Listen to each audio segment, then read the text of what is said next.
लागी तुम संग यारी, लागी तुम संग यारी, मेरे बांके बिहारी। लागी तुम संग यारी, मेरे बांके बिहारी। लागी तुम संग यारी, मेरे बांके बिहारी। बांके बिहारी मेरे कुंज बिहारी, बांके बिहारी मेरे कुंज बिहारी। लागी तुम संग यारी, लागी तुम संग यारी, मेरे बांके बिहारी।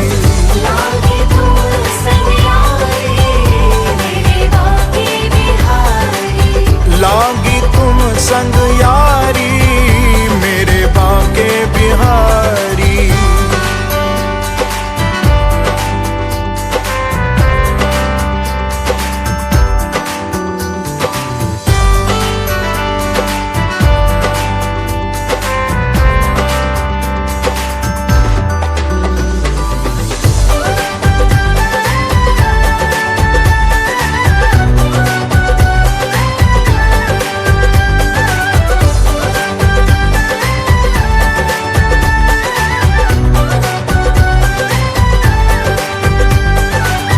कटी में पीतांबर, गले में है माला, कटी में पीतांबर, गले में है माला।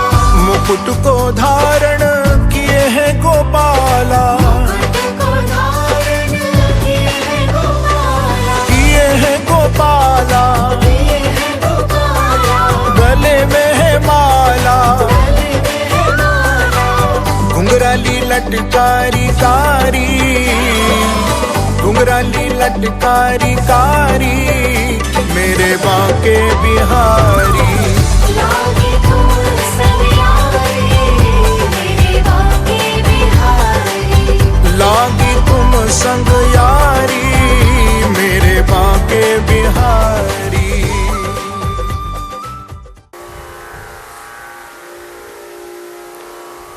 हरि ओम। श्री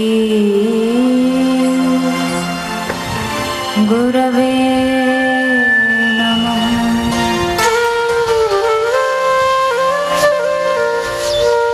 यस्य कदापि वसनाञ्चलकेलधन्यातिधन्यपवनेन कृतार्थमानि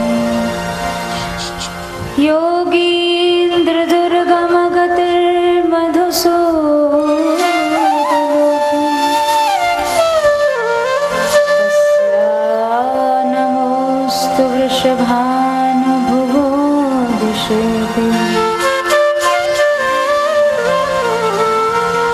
बर्हापीडं नटवरवपुः कर्णयो कर्णिकारं बिभ्रद्वासः कनककपशं वैजयन्तीं च मालां रन्ध्रान् वेणु अधरसुधया पूरयन् गोपवृन्दैः वृन्दारण्यं स्वपदरमणं प्राविशद्गीतकीर्तिः। यं प्रव्रजन्तमनुपेतमपेतकृत्यं द्वैपायनो विरहकातराजुहाव पुत्रेति तन्मयतया तर्वोऽभिनेदुं तं सर्वभूतहृदयं मुनिमानतोऽस्मि। बोलिए श्रीमद् भागवत महापुराण की जय। श्री वेदव्यास जी महाराज की जय। श्री सुखदेव जी महाराज की जय। श्री परीक्षित जी महाराज की जय। श्री श्री बाबा महाराज की जय। श्री राधा मान बिहारी लाल की जय। श्री राधा रास बिहारी लाल की जय। श्री गहवर वन धाम की जय। श्री बरसाना धाम की जय। 84 कोस ब्रजमंडल धाम की जय। समस्त गोवंश की जय। समस्त भक्त वैष्णव वृंद की जय। श्री नाम संकीर्तन की जय। श्री हनुमान जी महाराज की जय। श्री स्वामी जी महाराज की जय। जय जय श्री राम।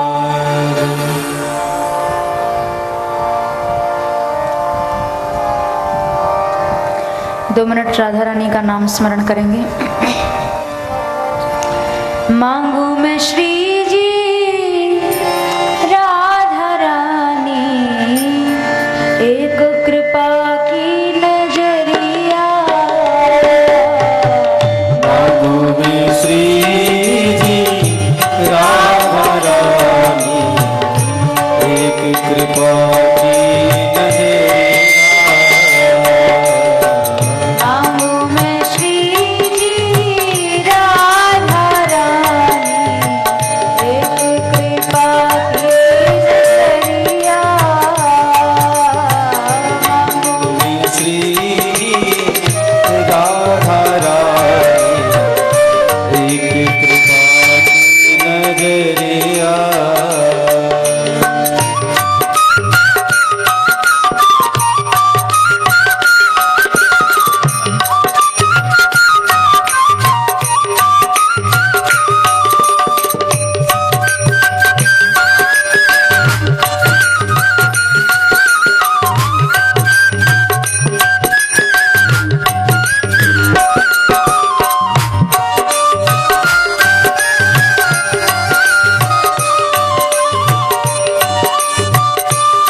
श्री जी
श्री राधा माधव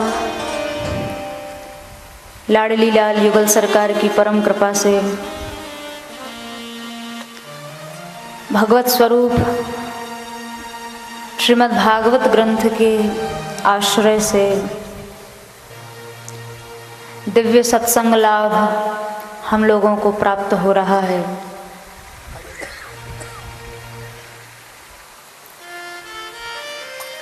बिनु सत्संग न हरि कथा, तेहि बिनु मोह न भाग। मोह गए बिनु राम पद, होइन दृढ़ अनुराग। गोस्वामी श्री तुलसीदास जी महाराज ने बहुत ही सरल भाषा में सत्संग को परिभाषित करते हुए कहा, बिनु सत्संग न हरि कथा। सत्संग क्या है? जिस कथा में भगवान की चर्चा और भगवान के जनों की चर्चा न हो, वो सत्संग सत्संग ही नहीं है।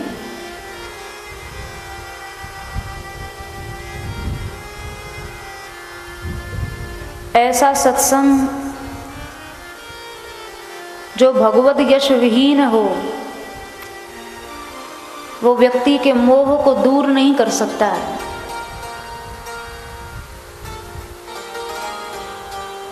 संसार में प्रत्येक जीव मोह के कारण ही दुखी है।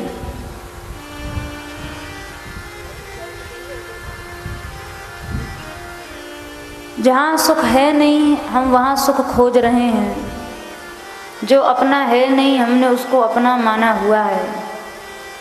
यह सब मोह का ही कार्य है।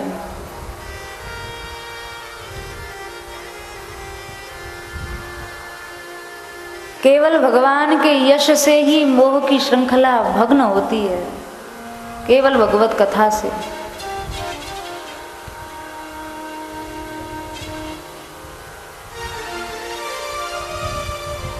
यही प्रसंग कल आरंभ हुआ था। विदुर जी महाराज जब मैत्रेय जी के पास गए तो विदुर जी मैत्रेय जी से पूछते हैं, सुखाय कर्माणि करोति लोको नतई सुखम वान्यदो पारमम वा। संसार में हर व्यक्ति सुख चाहता है, सुख पाने के लिए अनेक प्रयास करता है,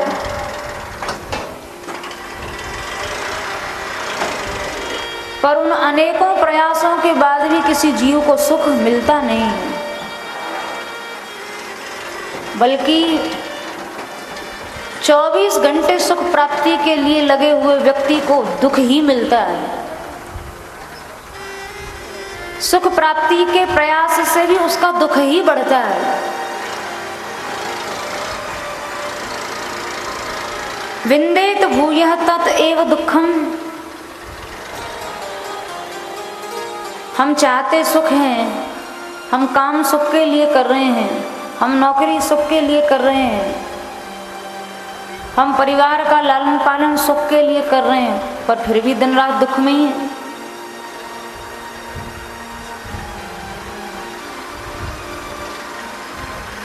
प्रत्येक व्यक्ति सुखम में भूयात। सारा संसार इसलिए कर्म में लगा हुआ है कि मुझे सुख मिल जाए, इसलिए कर्म में लगा है, पर फिर भी परिणाम में बेचारा दुखी होता है। तो भाई, संसार के जिन कामों से उसको दुख मिल रहा है, उन कामों से उसको हट जाना चाहिए, उन कर्मों से दूर हो जाना चाहिए।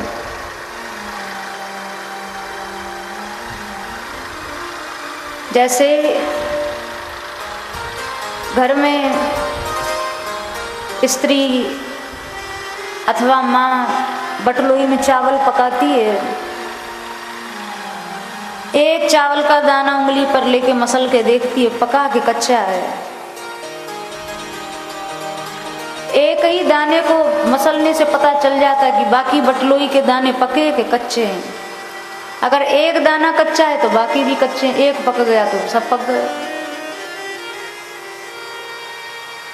तो एक दाने को मसलने से अन्य सभी दानों के कच्चे रहने अथवा पक जाने का ज्ञान हो जाता है। इसी तरह से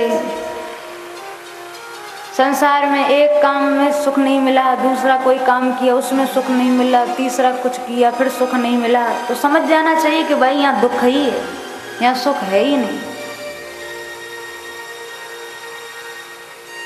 पर यदि वह स्त्री एक कच्चा दाना मसल कर देखने के बाद भी फिर भी सोचे ना इसमें तो कोई तो पक गया होगा, और एक एक दाना मसलने का कोई परिश्रम करे, मेहनत करे, तो ये उसका अज्ञान है। इतना सत्संग, भगवत कथा, भगवत नाम संकीर्तन इतने दिनों तक करने सुनने के बाद भी मन भोगों से हटता क्यों नहीं है? मन संसारी कर्मों से उबता क्यों नहीं है? ये विषय फिर भी बुरे नहीं लगते, दुख ही देते हैं फिर भी बुरे नहीं लगते। ये संसारी जीव क्लेश ही देते हैं फिर भी बुरे नहीं लगते।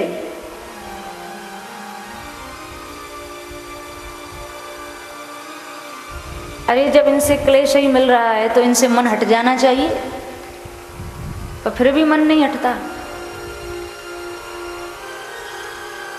जबकि गर्भ में प्रत्येक जीव, तृतीय स्कंद भागवत में आया है, प्रत्येक जीव गर्भ में भगवान की स्तुति करता है। यद योन्याम प्रमुच्चेहम प्रपद्ये तत् महेश्वरम। हे प्रभु, इस बार गर्भ के कारावास से मुक्त कर दिया तो निश्चित आपका भजन करूंगा।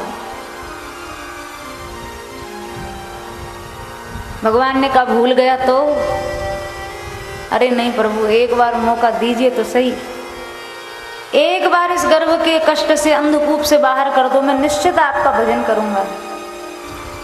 भगवान फिर भी सोचते हैं कहीं भूल जाए, तो देख तू हमारी प्रतिज्ञा करके आया है, अब जनी जाए भजो चक्रपाणी, एक बार छुट्टी दे दो फिर तो चक्रपाणी भगवान को ही भजेंगे। भगवान उसको अवसर देते हैं, किंतु नर देही दीनी सुमिरन को मोह पापी सो कछु ना सरी। जो जीवन, जो समय, जो एक एक क्षण केवल मिला ही भजन के लिए था, वह सब प्रपंच में चला जाता है, सारा जीवन प्रपंच में निकल जाता है।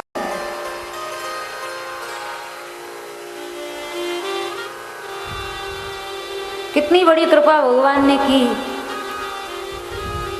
ये जो मानव शरीर हम लोगों को, आप लोगों को दिया,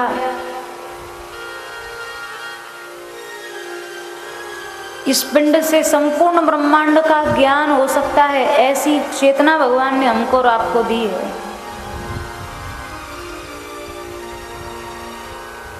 षट चक्र हैं हमारे तुम्हारे शरीर में। उन षट चक्रों को, हमारी तुम्हारी सुषुम्ना नाम की नाड़ी, 72 करोड़ नाड़ियां शरीर में, उसमें सबसे प्रधान नाड़ी है सुषुम्ना नाड़ी। वो 6 चक्रों को 3.5 बार लपेट कर पड़ी हुई है। जैसे जैसे व्यक्ति संसार के विषयों से, भोगों से, इंद्रिय संबंधी भोगों से दूर होता है, भगवान में अनुराग होता है, वैसे वैसे ये सुषुम्ना नाड़ी ऊपर की ओर उठती है। मूलाधार चक्र जो गुदा द्वार में है, वहाँ से सुषुम्ना नाड़ी ऊपर उठती है, जागती है, और 6 चक्रों का भेदन करके ब्रह्मांड में सहस्रार मस्तक में पहुँचकर आत्मदर्शन, भगवान का साक्षात्कार कर लेती है। पर जो जो हम संसार में आसक्त होते हैं, वैसे वैसे सुषुम्ना सो जाती है। भगवत दर्शन की, आत्म तत्व के दर्शन की इसकी योग्यता खत्म होती चली जाती है, शिथिल हो जाती है। और जैसे जैसे जीव विषय दौर्गंध से बचकर भगवान की ओर बढ़ता है, वैसे वैसे सुषुम्ना जागती, अर्थात भगवत दर्शन की योग्यता पात्रता आपके अंदर बढ़ने लग जाती है। इतनी बड़ी कृपा भगवान ने की, हाड़ मास के शरीर में भी ऐसी ऐसी आध्यात्मिक शक्तियां दी जो भगवान का दर्शन करा सकती हैं। ऐसी चेतना हम लोगों को प्रदान की, लेकिन हम लोग उस चेतना का दुरुपयोग करते हैं।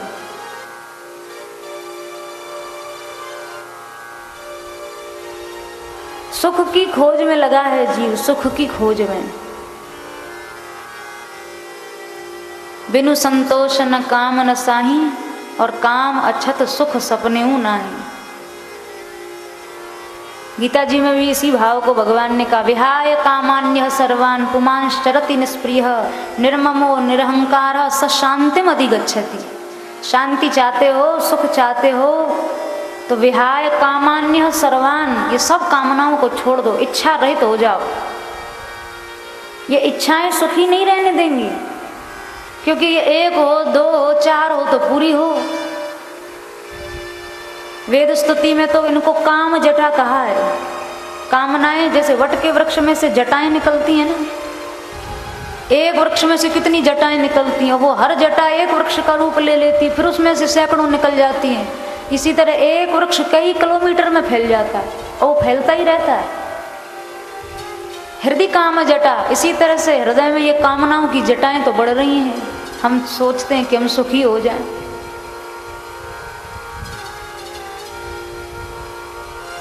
काम अछत सुख सपनेऊ नाही। छोटा सा बालक है, जब तक माँ के भरोसे है तब तक बड़ा मौज में रहता है, बहुत सुखी रहता है। और ज्यों ज्यों धीरे धीरे बड़ा होता है, इच्छाएं जगती हैं, बस वो इच्छाएं उसको सदा के लिए अतृप्त बना देती हैं। बड़ा होता है, हम सुखी हो जाएं, इसके लिए पढ़ता लिखता है। पढ़ लिख गए तो दुखी, जो पढ़ना चाहते थे वो नहीं पढ़ पाए।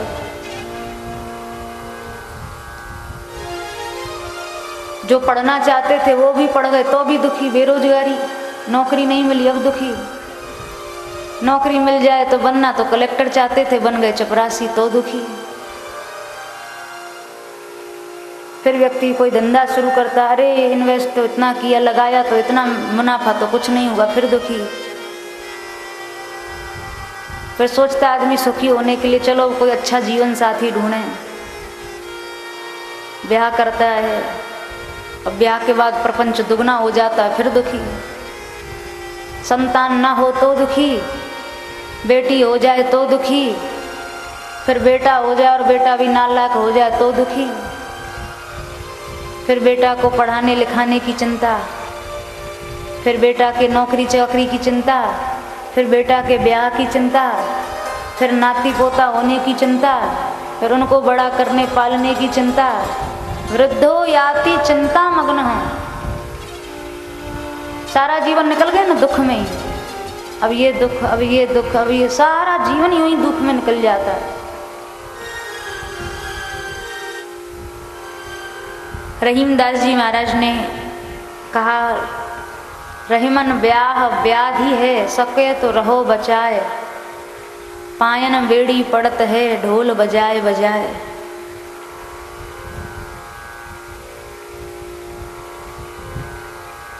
अब जब गृहस्थ के प्रपंच में पड़ ही गए, प्रहलाद जी महाराज ने कहा, एवं स्वकर्म पतितम भव वही तरण्या। संसार में कोई किसी को गिराता थोड़ा ही, आदमी अपने से ही गिरता है।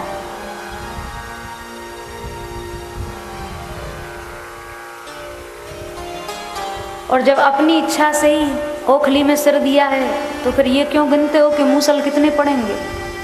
जब अपनी इच्छा से मूसल खाने की तैयारी की है। गृहांध पतितो यथा पशु, प्रहलाद जी ने कहा,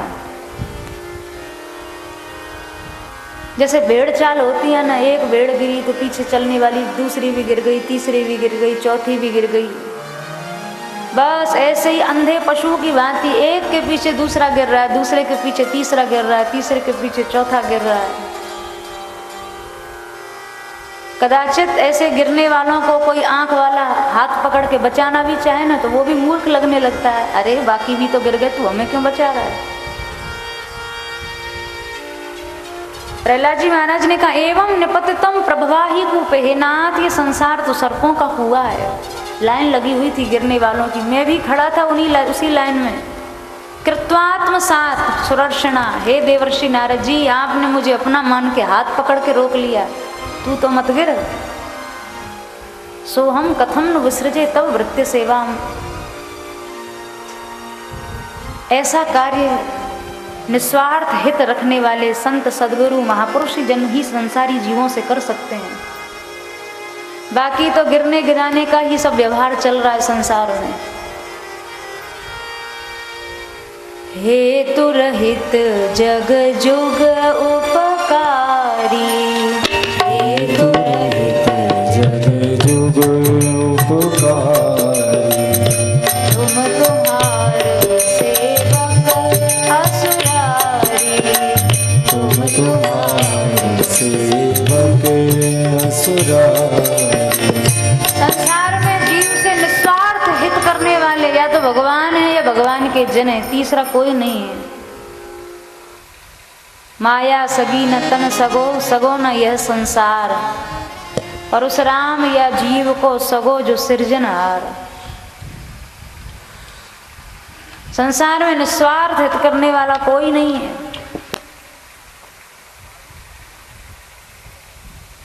तो प्रत्येक व्यक्ति चाहता तो है हम सुखी हो जाएं, सुखी होने की आशा से पता नहीं क्या क्या करता है।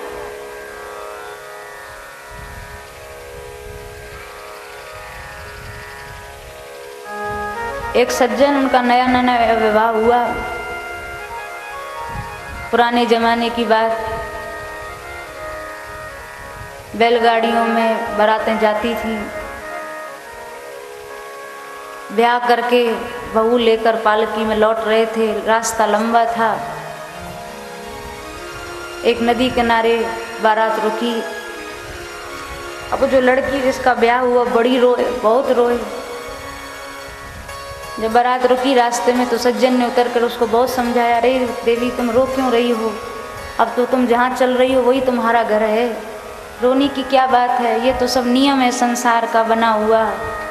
एक न एक दिन कन्या को दूसरे घर तो जाना ही पड़ता, अब तो असली घर तुम्हारा ससुराल ही है। वो बोली, देखो मुझे तो आज ही रोना है, इसलिए जी भर के रोने दो, अब कल से तो तुम्हारा रोना शुरू होगा। मेरे तो हो गए रोने के दिन पूरे, अब तुम अपने रोने के लिए हृदय मजबूत कर लो। तो सुख की आशा में मनुष्य क्या कुछ नहीं करता है, लेकिन वो सोच सब दुख की ही बनाता, तैयारी सब दुख की कर रहा है, इच्छा कर रहा है इसमें से हमें सुख मिले। संभव कहाँ है।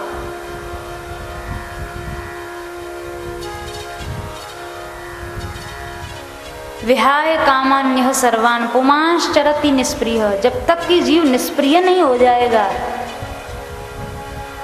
इच्छा रहित नहीं हो जाएगा, उसे सुख मिल ही नहीं सकता है।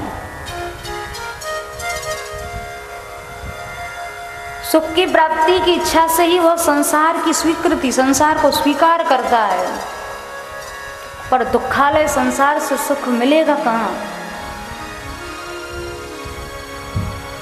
तो विदुर जी महाराज मैत्रेय जी से प्रश्न किए कि व्यक्ति चाहता सुख है पर नहीं मिलता है सुख, हे नाथ इसका कारण अब मैं समझ गया। तो खुद ही प्रश्न किए, खुद ही उत्तर समझ में आ गया।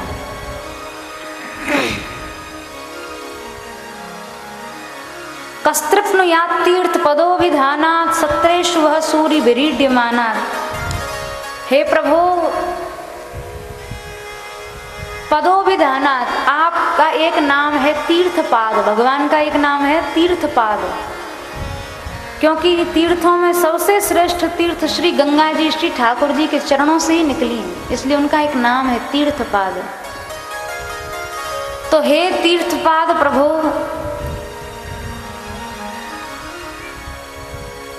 आपके सुमधुर लीला चरित्रों को सुनकर कस्तृप्नुयाद, किसको आज तक तृप्ति हुई है आपके चरित्रों को सुनकर, आपकी मधुर कथाओं को सुनकर। सत्रेषु वह सूरी भिरी, बड़े बड़े सत्रों में, सत्संग सत्रों में, गोष्ठियों में साधु संत दिन रात इन चर्चाओं को करते हैं, पर उनकी तृप्ति नहीं होती, मन नहीं भरता। कैसी कथा है? यह कर्ण नाड़ीम पुरुषस्य यातो, आपकी वो कथा जब कान की नाड़ी से हृदय में जाती है तो गेह रतिम छिनत्ती, जो हमने अपने हृदय में बहुत बड़ा एक संसार बना रखा है, ममता का, आसक्तियों का, ये कथा जब कान से भीतर जाती है ना तो भीतरी संसार को नष्ट कर देती है। अच्छा, भीतर संसार है तभी तो बाहर संसार दिखाई दे रहा है। अगर भीतर भगवान प्रतिष्ठित हो जाए तो बाहर भी भगवान ही दिखाई देंगे। पर बाहरी संसार तो हमें दिखता है पर भीतरी संसार नहीं दिखता। बाहरी संसार क्या है? ये स्त्री है, पुत्र है, बेटा है, बेटी है, जमीन जायदाद। भीतरी संसार क्या है? इनके प्रति जो हमारी आसक्ति है, जो मोह है, जो मेरेपन का भाव है, ये सब भीतरी संसार है। इस भीतरी संसार को हम दिन रात मजबूत करते रहते हैं, दिन रात मजबूत करते रहते हैं, दिन में 100 बार मेरा मेरा मेरा मेरा याद करके ये मेरेपन की जंजीरों को बहुत मजबूत करते हैं। यह कर्ण नाड़ीम पुरुषस्य यातो। अच्छा, संसार भीतर घुसा कैसे? जब हमने बार बार संसार की चर्चा सुनी और बार बार संसार की चर्चा की तो संसार भीतर घुसा। इंद्रिय द्वार झरोखा नाना, ये संसार इंद्रियों के दरवाजे से ही भीतर जाता है जब बहुत विषय की बात सुनते हैं। इसलिए नारद भक्ति सूत्र में नारद जी ने कहा, नास्त्रिक स्त्री वैर चरित्रम न श्रवणीयम न कथनीयम। नास्तिक आदमी की चर्चा न सुननी चाहिए न करनी चाहिए। पैसे की चर्चा मत करो, मत सुनो, क्योंकि ज्यादा चर्चा सुने तो धन के प्रति फिर आपको लगेगा ओहो बस धन ही है जो कुछ है सो, बस इसी को पाओ, इसी को भरो, इसी को बढ़ाओ। इसलिए धन की चर्चा कभी न करे न सुने। विषय की चर्चा न कभी सुननी चाहिए न कभी करनी चाहिए। शत्रु की चर्चा भी न कभी करे न सुने। उससे क्या है, आपके अंदर द्वेष और प्रबल होता चला जाएगा। न श्रवणीयम न कथनीयम, नारद जी ने कहा साधक की सबसे बड़ी सावधानी यही है कि वह अपने आप को कुसंग से बचाए, निरर्थक बातों से बचाए। यही सबसे बड़ी सावधानी है।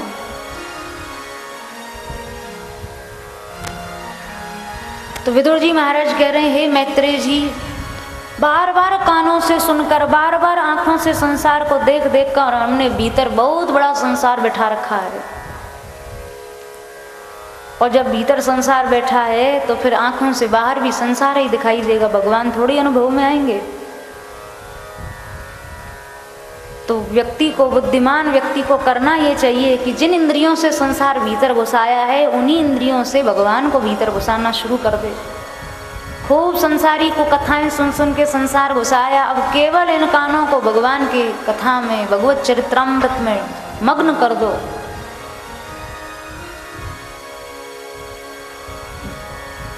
भवप्रदाम गेह रतिम छिनत्ती, भीतर भगवान बैठ गए तो बाहर भी भगवान के अतिरिक्त कुछ दिखाई नहीं देगा।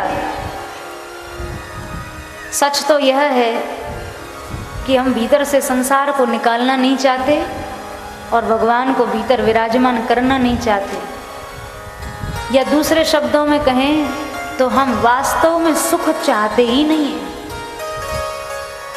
जब दुख में संसार को भीतर बिठा रखा है, उसी का दिन रात पोषण करने में लगे हैं, बाहर भी वही अनुभूति का विषय बना हुआ है, तो सुख कहाँ से मिलेगा?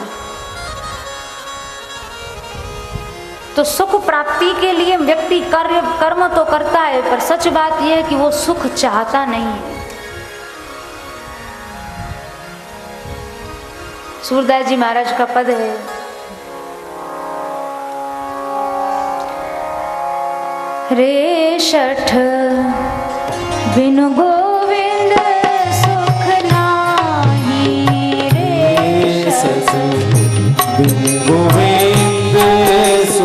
नाही। रे शठ बिनु गोविंद सुख नाही। रे सठ बिन गोविंद सुख नाही।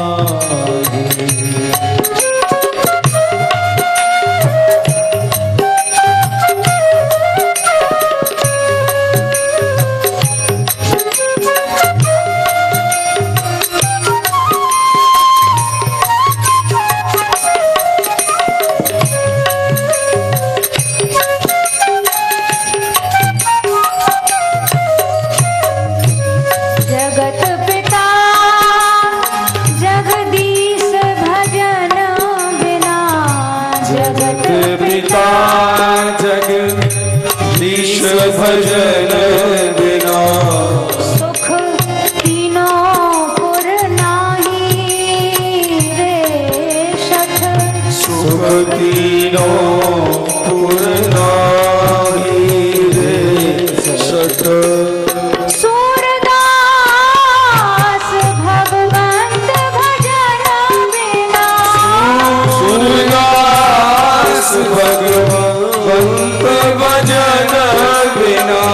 सूरदास भगवंत भजन बिना।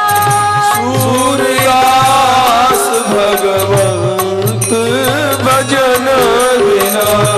दुख कबहू नहीं जाही। रे शठ दुख कबहू नहीं जाई। रे सत बिनु गोविंद सुख नाही। रे सत बिन गोविंद सुख नाही। बिन गोविंद सुख नाही। रे सत बिनु गोविंद सुख नाही। रे शठ बिन गोविंद सुख नाही। रे सत बिनु गोविंद सुख नाही। रे सत बिन गोविंद सुख नाही। गोविंद सुख नाही।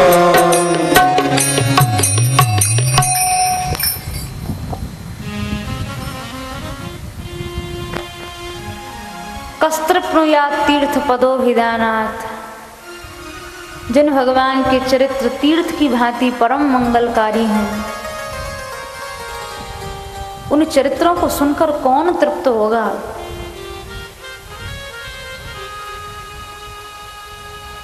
यह कर्ण नाडिम पुरुषस्य ज्ञातो। जो चरित्र कान के माध्यम से जाकर हृदय के अनादि काल से जमे हुए कालुष्य को दूर कर देते हैं। ये कथा ही है, एक क्षण में संसार समाप्त कर देगी, एक क्षण में। पर कान से भीतर घुसे तब तो।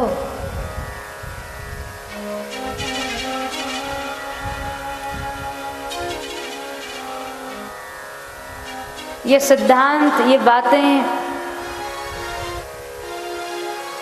इतनी उपयोगी हैं कि यदि आत्मसात हो जाएं तो श्रीमद् भागवत का एक एक सिद्धांत कल्याण के लिए पर्याप्त है।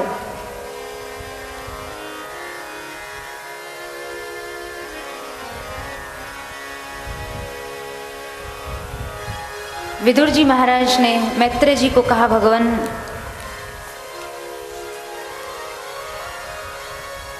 ये संसारी लोग बेचारे सुख चाहें न चाहें, पर मैं तो सुख का संकल्प करके आया हूं आपके चरणों में। प्रहलाद जी ने कहा ना, इंद्रियार्थान विमूढ़ भरम उद्वहतो विमूढ़ान।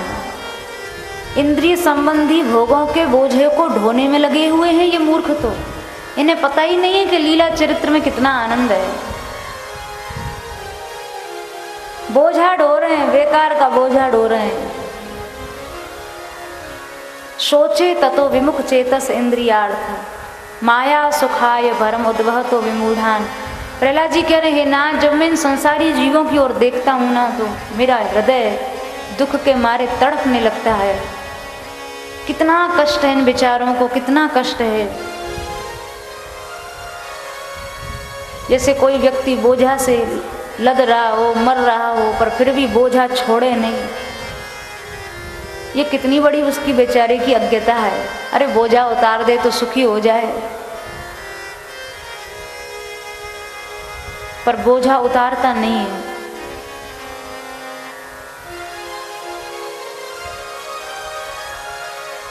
उत्पत्त्यध्वन्य शरण उरुक्लेश भयंत कोग्र व्यालान विष्टे। जब से संसार में इस जीव की उत्पत्ति हुई है तब से ये जीव अशरण होकर भाग रहा है।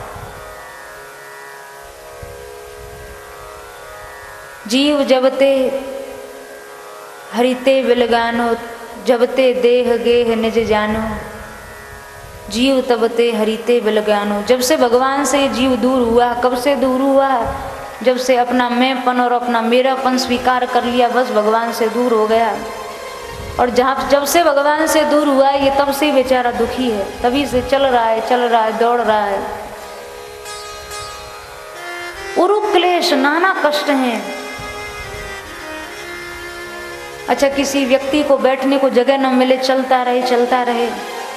व्यालान विष्टे, और उसका पीछा कोई सर्प और करने लग जाए तो उसकी इच्छा होगी कि हम बैठ के थोड़ी देर चैन ले लें, सांस ले लें।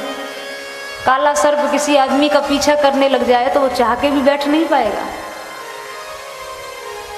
ऐसे काल रूपी सर्प हमारे तुम्हारा पीछा कर रहा है, हम चाहकर भी बैठ नहीं सकते। अनादिकाल से यात्रा पर हैं, 84 लाख योनियों की यात्रा ही तो कर रहे हैं लगातार।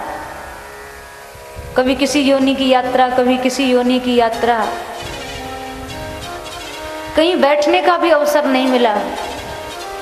और इस संसार मार्ग पर कोई ये कहने वाला भी नहीं कि भैया 2 घड़ी बैठ के पानी पी लो, थोड़ी सांस ले लो। अशरण है जीव, कहीं उसे अपनी शरण नहीं दिखाई दे रही है। किसका आश्रय लूं? जिसका आश्रय लेता वहीं धोखा मिलता है, जिसको पकड़ता है वहीं धोखा मिलता है। चतुर्थ स्कंध में प्रजापतियों ने ये स्तुति करते हुए भगवान से प्रार्थना की है। विषय मृग तृष्यात्म गेहोरुहारः। अच्छा, दौड़ते हुए व्यक्ति को प्यास लगती है। वो प्यास क्या है? बोले विषयों की प्यास में हम तुम सब जीव चले जा रहे हैं। फिर जैसे मृग मरीचिका होती है ना, रेगिस्तान की बालू में सूर्य की तपती किरणें पड़े तो उसको पानी का भ्रम करा देती हैं, तो उस मृग को लगता है वहाँ पानी मिलेगा, वहाँ मिलेगा। ऐसे हम लोगों को लगता है इसमें सुख मिलेगा, यहाँ प्यास बुझेगी, यहाँ बहुत आनंद आएगा। इस आशा में और दौड़े जा रहे हैं।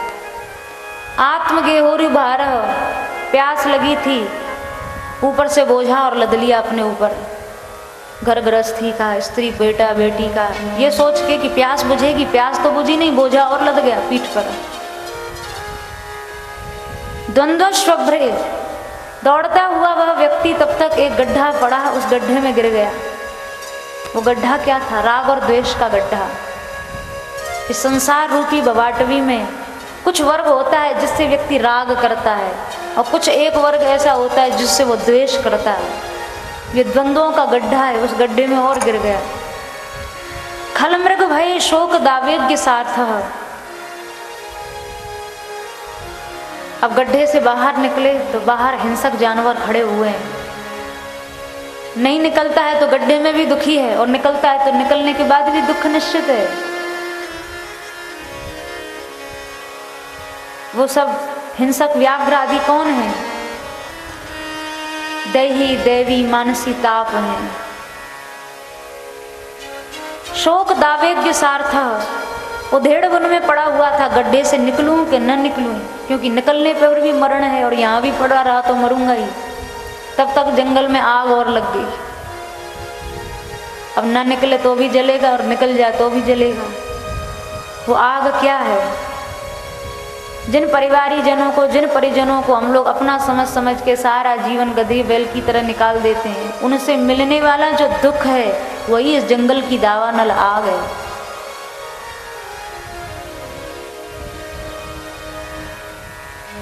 जिनके साथ भी नहीं रह सकते और जिनके बिना भी नहीं रह सकते, उन्हें छोड़ भी नहीं सकते और उनके साथ भी नहीं रह सकते। संसार में ऐसी तो दुविधा है ना, संसारियों के साथ रहने में भी समस्या है और ये छोड़ना चाहें तो छूटते भी नहीं है। संसार से मिलने वाला ये शोक ही उस जंगल की दावानल आग है, जिस आग में हर एक आदमी झुलस रहा है। पादौ कस्ते शरणद कदा याति कामोपसृष्टः। हे नाथ, ऐसी स्थिति में केवल आपके चरणों का सहारा ही दिखाई देता है और कुछ नहीं। लेकिन मेरी सामर्थ्य नहीं कि मैं स्वयं चलकर आपके चरणों की शरण ले सकूं। तो भगवान कृपा करके ऐसी परिस्थिति में घर बैठे इन प्रपंची जीवों को सत्संग सुविधा देते हैं, सत्संग उपलब्ध कराते हैं। जैसे कोई डूबने वाला व्यक्ति गहरे समुद्र में डूब रहा हो, पर कोई ऊपर से रस्सी फेंक दे तो बचने की आशा की किरण जग जाती है, अब बच जाऊंगा, अब बच जाऊंगा। संत सद्गुरुजन समर्थ महापुरुष ही सत्संग के माध्यम से उस असमर्थ जीव को भगवत चरणों शरण तक पहुंचाने के लिए आते हैं। अवसर पाकर करदम जी महाराज तो प्रभु से आज्ञा लेकर तप करने के लिए चले जाते हैं। अब यहाँ एक संदेह होता है कि भाई जितने साधन दुनिया में होते हैं वो सब भगवान के साक्षात्कार के लिए होते हैं। जिसके घर में भगवान साक्षात बेटा बन के आ गया, उसको जंगल में तपस्या करने की क्या जरूरत पड़ गई। भगवत प्राप्ति की भी कई विधाएं हैं, कई प्रकार से भगवान की प्राप्ति होती है। साधन किया, साधन तीव्र हुआ तो भगवान की सबसे पहले स्वप्न दर्शन होगा। स्वप्न में भगवान दिखाई देंगे। इसका मतलब अब हमारी वृत्तियों में सुधार हो रहा है। जब तमोगुण में चित्त स्थित होता, स्वप्न कौन बनाता है? मन ही स्वप्न बनाता है। आपका मन जब जिस गुण में स्थित होता है उसके अनुरूप ही स्वप्न दर्शन होता है। मन यदि तमोगुण में है तो सपने में भी किसी से लड़ाई कर रहे होंगे, किसी को गाली दे रहे होंगे, किसी से झगड़ा ही कर रहे होंगे, किसी को मार ही रहे होंगे, तो समझ लो मन की दशा तमोगुण में स्थित है। उससे ऊपर उठेगा मन, जब रजोगुण में जाएगा तो फिर यश ऐश्वर्य से संबंधित स्वप्न दिक् का अनुभव होगा। कहीं प्रॉपर्टी खरीद ली, कहीं बहुत बड़ा मुनाफा हो गया, कहीं नौकरी लग गई, कहीं बड़ी इज्जत मिल गई, बड़ा नाम हो गया। इसका मतलब अब मन रजोगुण में प्रतिष्ठित हो गया है। इससे ऊपर जब मन उठेगा तो वो सत्वगुण में प्रतिष्ठित होगा, और सत्वगुण में जो मन प्रतिष्ठित होगा तो फिर दर्शन ऐसा होगा, किसी देवालय में बैठे हैं, मंदिर में बैठे हैं, कहीं तीर्थ में गए हैं, किन्हीं सिद्ध महापुरुषों के सत्संग में बैठे हैं। और इससे भी ऊपर जब मन की अवस्था होगी, गुणातीत अवस्था, तो फिर उसी स्वप्न में श्री प्रिया प्रियतम का नित्य विहार का दर्शन होगा, श्री ठाकुर जी की कुंज केली का दर्शन होगा। तो स्वप्न यद्यपि झूठा ही होता है, पर स्वप्न में जो भगवान दिख रहे हैं वो झूठे नहीं होते। भक्तमाल में कितने भक्तों के चरित्र बने ही ऐसे हैं। रूप गोस्वामी जी को श्री राधा गोविंद भगवान ने सपन दिया, अरे हम यहाँ दबे हुए हैं, आप आइए, भूमि खनन करके हमें निकालिए। श्री गोवर्धन नाथ जी के प्रति श्री वल्लभाचार्य महाप्रभु को ऐसी ही आज्ञा की। एक गौ माता रोज अपना दूध सर्वित कर देती थी पहाड़ पे। आचार्य चरण को कहा, रे हम यहाँ गिरिराज जी की शिलाओं में दबे बैठे हैं, आप हमें यहाँ से निकालिए। तो स्वप्न में भगवान का दर्शन, वो स्वप्न झूठा नहीं है जो भगवत संबंधित स्वप्न है, बाकी सब स्वप्न झूठे हैं। तो स्वप्न दर्शन भी एक दर्शन है। उससे ऊपर जो स्थिति आती है वो स्फुरण की आती है। भगवान के ध्यान में बैठे, ऐसा लगा जैसे झिलमिलाता हुआ पीताम्बर सामने से निकल गया। ठाकुर जी की एक क्षण के लिए मोर मुकुटी नित्य बनमाली भगवान का दर्शन हो गया, फिर गायब हो गया। ये स्फूर्ति दर्शन कहा जाता है। इससे ऊपर जब अवस्था होती है तो फिर वो ध्यान में भगवान का दर्शन होता है। यम नियम प्राणायाम आसन प्रत्याहार धारणा ध्यान, 8वीं सीढ़ी जो योग की है, आंख बंद करते ही भगवान ध्यान में दिखाई देने लग गए। ये एक और उत्कृष्ट अवस्था दर्शन की हो गई। फिर जब और अवस्था साधन से पकती है तो फिर आंख बंद करने की भी जरूरत नहीं, फिर आंख खोलो तो भी साक्षात्कार भगवान का होता है। फिर भगवान को देखने के लिए आंख बंद करने की जरूरत नहीं, फिर खुली आंखों से भी भगवान दिखाई देते हैं।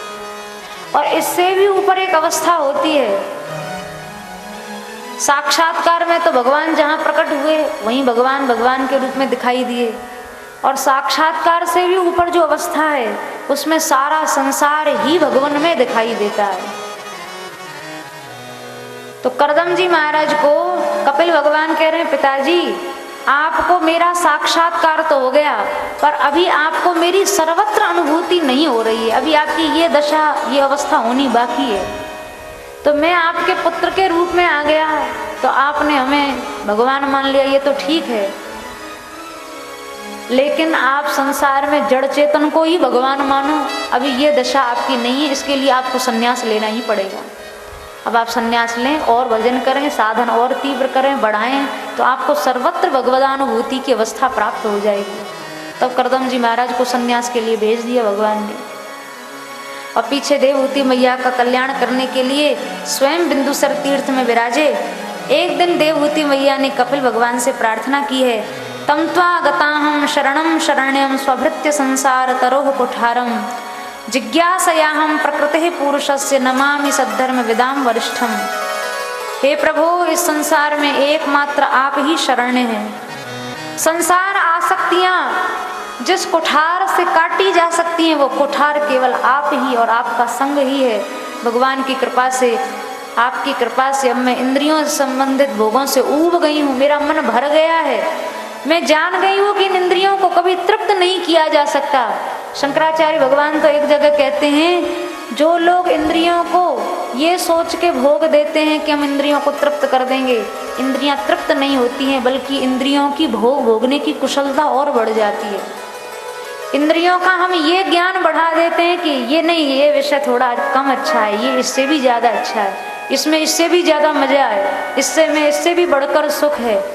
तो भोगों की कुशलता इंद्रियों को बहुत अधिक भोग देने से और बढ़ जाती है। हम तो सोचते हैं अरे एक दो इच्छाएं पूर्ण कर दो, इच्छाएं पूर्ण नहीं होती, वे इच्छाएं और पटु हो जाती हैं, बड़ी चतुर हो जाती हैं। तो भोग भोगने से भोगों की तृप्ति नहीं होती, बल्कि भोगों का कौशल बढ़ जाता है।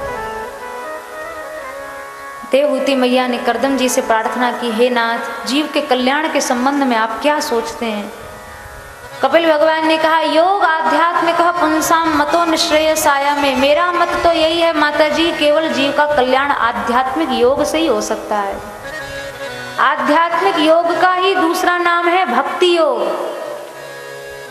बोले आध्यात्मिक योग कहते किसे हैं? तो कपिल भगवान ने कहा, माता जी, अत्यंतर उपरतिर यत्र दुखस्य च सुखस्य च, जीव ऐसी दशा को प्राप्त हो जाए जहां उसे सुख सुखी न कर पाए और दुख दुखी न कर पाए। इसी को गीता जी में भगवान कहते हैं, दुखेष्वनुद्विग्मना सुखेषु विगतस् प्रियः वीतराग भय क्रोध स्थित धीर मुनि रुच्यते। जिसको दुख उद्विग्न न कर पाए और जिसको सुख की इच्छा न हो, ऐसा राग भय क्रोध से रहित पुरुष ही स्थित प्रज्ञ कहलाता है। अर्जुन ने पूछा ना भगवान को, स्थित प्रज्ञस्य का भाषा समाधिस्थस्य केशव, स्थित धी किम प्रभाषेत किमासीत व्रजेत किम। जिसकी बुद्धि स्थित हो चुकी है, ऐसा एकाग्र चित्त वाला पुरुष कैसे बैठता है, कैसे बोलता है, कैसे चलता है, कैसे सोता है, कैसे जागता है? भगवान ने कहा, भाई, सुख की वो इच्छा नहीं करता और दुख से वो परेशान नहीं होता। ऐसा राग भय क्रोध जिसके अंतःकरण से चला गया है, वही व्यक्ति स्थित प्रज्ञ कहलाता है, स्थित बुद्धि वाला कहलाता है। तो अत्यंत उपरतिर यत्र दुखस्य च सुखस्य च, अध्यात्म योग आपको ऐसी स्थिति दे देगा जहां सुख की इच्छा नहीं रहेगी और दुख से आप परेशान नहीं होंगे कभी। आप देख लो, जितने भक्त हुए, इनके जीवन में क्या दुख नहीं थे? नरसिंह जी के जीवन के दुख देख लीजिए, मीरा जी के जीवन के दुख देख लीजिए, सूरदास जी, तुलसीदास जी, कबीरदास जी, रैदास जी, इन सभी महापुरुषों के जीवन का अगर कष्ट हम देखें तो हमारे तुम्हारे जीवन में तो इनके कष्टों का 1000वां अंश भी नहीं है। फिर भी ऐसी प्रतिकूलताओं में भी इन महापुरुषों की जरा भी विचलित दशा नहीं देखी जाती। यही स्थित प्रज्ञ का लक्षण है।